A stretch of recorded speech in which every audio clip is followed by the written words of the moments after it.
What if everything you were taught about success was designed to keep you exactly where you are, not by conspiracy, not by accident, but because the people who taught you had never escaped either? Most people spend their entire lives working hard, following the rules, doing what they were told, and still feeling like they are running on a treadmill that never stops. They call it bad luck. They call it the economy. They call it timing. But a small number of people quietly, without announcing it, rewire their minds entirely. And everything changes. This is what that process actually looks like. Here is the uncomfortable truth that nobody wants to say out loud.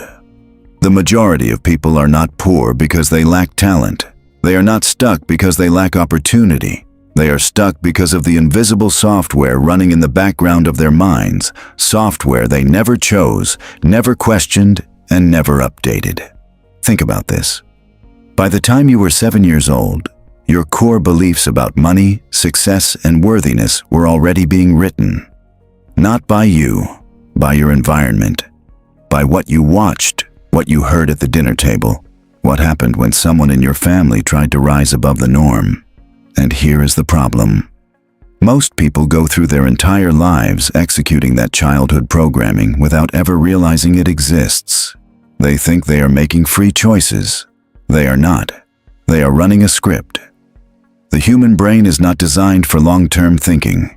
It is designed for survival. When faced with risk, the average mind does not ask what is the best long-term decision here. It asks, how do I make this discomfort stop right now? That is why most people choose comfort over growth. Every single time.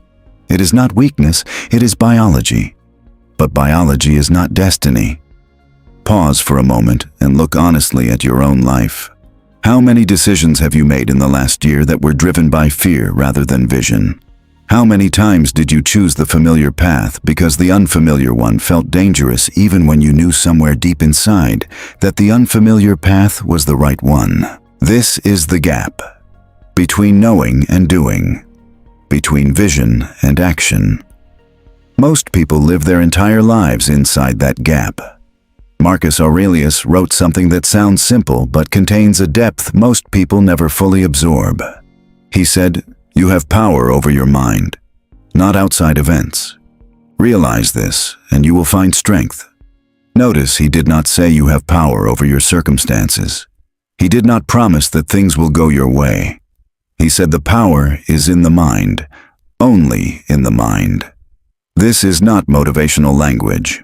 This is a precise psychological observation made by a man who ruled the most powerful empire in the known world, while simultaneously managing plagues, wars, betrayal, and personal grief. He had every reason to be reactive. Instead, he chose every single day to be deliberate. That choice, that daily, quiet, almost invisible choice, is what separated him from every other emperor. And it is what separates the people who build wealth from the people who only dream about it. Here is where it gets deeper. Carl Jung spent decades studying why intelligent, capable people consistently self-sabotage. His conclusion was both disturbing and liberating. He called it the shadow, the part of yourself that carries every belief you were told to be ashamed of, every desire you suppressed, every identity you rejected because it made other people uncomfortable. When someone grows up in an environment where ambition was mocked, where success was seen as greed, where wanting more made you arrogant, that person does not simply overcome those messages with willpower. They carry them. And when they start to rise, something in them pulls them back. Not from outside, from within. This is the trap. You can read every book, you can attend every seminar, but if the architecture of your identity is built on beliefs that say you do not deserve to win, you will find ways to lose. The mind is not your servant until you train it. So what does rewiring actually look like? It is not positive affirmations in the mirror. It is not a vision board. Those things have their place, but they are surface-level interventions applied to a deep structural problem. Real change begins with a single question, asked with total honesty. What do I actually believe about myself beneath everything I say publicly? Not what you want to believe, not what sounds good, What do you actually believe in the quiet moments when nobody is watching and the noise stops? Because your behavior will always align with that hidden belief. Not with your goals, not with your ambitions, with what you secretly think is true about who you are. Epictetus, who began his life as a slave and became one of the most influential philosophers in history, understood this better than almost anyone. He said, "Make the best use of what is in your power and take the rest as it happens." The key word is best, not any use. The best use. This requires knowing yourself with almost uncomfortable precision. Imagine this situation. Two people receive the same criticism from a colleague.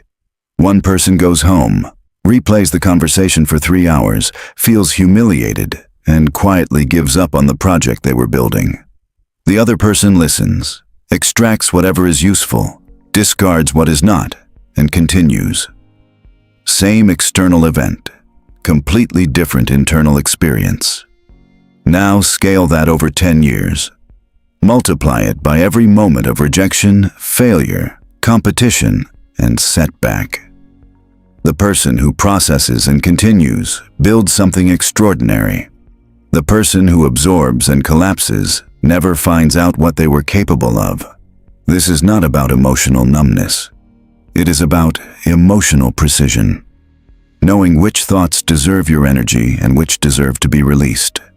The person who gets rich, not lucky, not born into it, but builds it, has almost always developed an unusual relationship with difficulty. They do not enjoy suffering, but they have stopped letting suffering be the end of the story. Aristotle introduced an idea he called eudaimonia, often translated as happiness, but more accurately understood as flourishing. Living in full expression of your highest potential. He did not believe this was a feeling.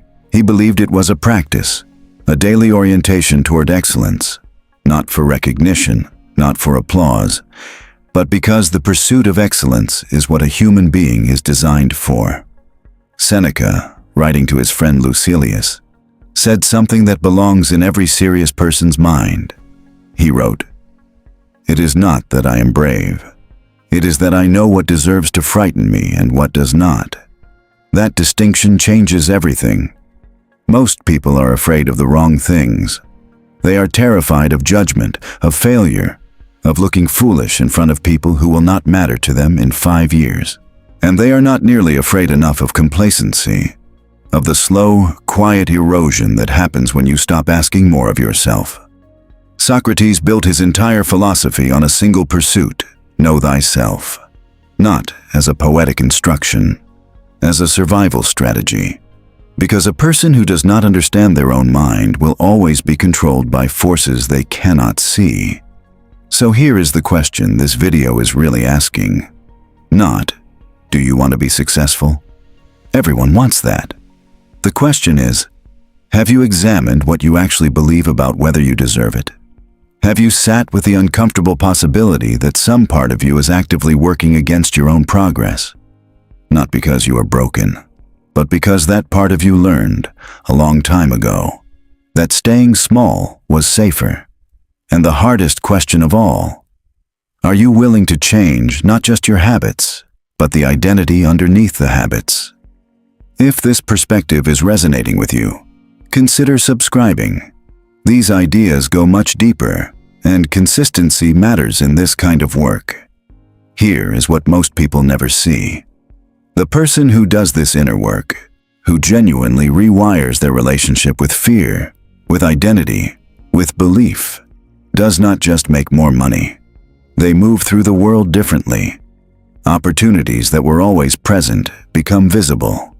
Decisions that used to take weeks become clear in minutes. Relationships that were draining get quietly released.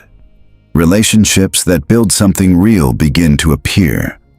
This is not magic. It is the natural result of operating with a clean, aligned mind, rather than a cluttered, conflicted one. The compounding effect of a trained mind is more powerful than any investment strategy. Because a trained mind will find the strategy, execute it with discipline, recover from the inevitable failures, and continue long after the average person has quit. That is the real edge. not information, not opportunity.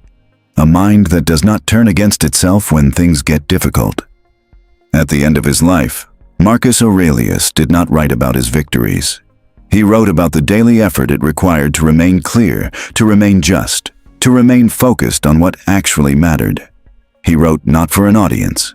He wrote for himself, as a reminder, as a discipline. That is the final insight this video leaves you with. The work of becoming is never finished.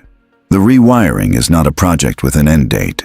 It is a practice, and the people who build extraordinary lives are not the ones who figured it all out. They are the ones who never stop doing the work, quietly, without needing it to be seen. You already know what you need to change. The only question left is whether you are willing to begin.